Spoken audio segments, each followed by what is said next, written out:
រឿងកំណើតភ្នំនិងទន្លេកាលពីព្រេងនាយមានបុរសពីរនាក់ឪពុកនិងកូនបានចែវទូកទៅរកស៊ីឆ្លងកាត់ភូមិស្រុកជាច្រើនតាមផ្លូវធ្វើដំណើរកូនបានឃើញភ្នំទន្លេបឹងក៏សួរឪពុកបុរសជាឪពុកបានលើកយករឿងមួយមកនិទានឲ្យកូនស្ដាប់មានដំណាលថាក្រោយក្រុងរាពណ៍បានឆក់យកនាងសីតា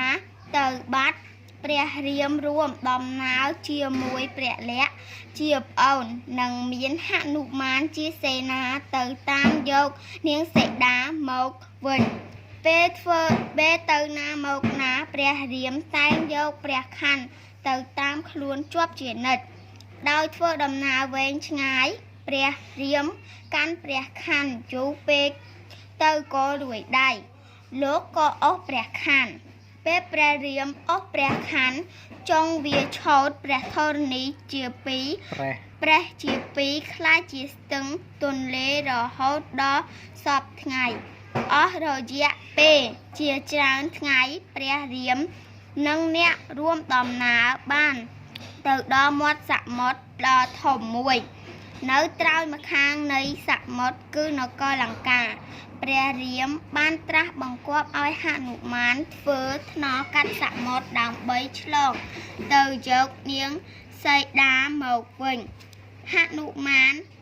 បានទៅនិយាយលួងលោមនាងសុវណ្ណមច្ឆាឲ្យ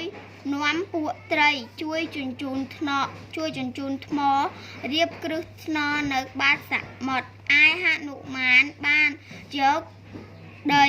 និងដុំថ្មធំមកចងនឹងរោមជើងដីមួយដុំមានទំហំប៉ុនភ្នំមួយពេលហោះជញ្ជូនថ្មនិងដុំដីហនុមានជួបភ្លៀងធ្វើឲ្យដាច់រោមជើងជ្រុះថ្មនិងដុំដីរប៉ាត់រប៉ាយคล้ายជាកូនភ្នំតូចធំជាច្រើនដុំដីនិងថ្មខ្លះធ្លាក់ជាប់គ្នារដឹកคล้ายជាជួបភ្នំរហូតសព្វ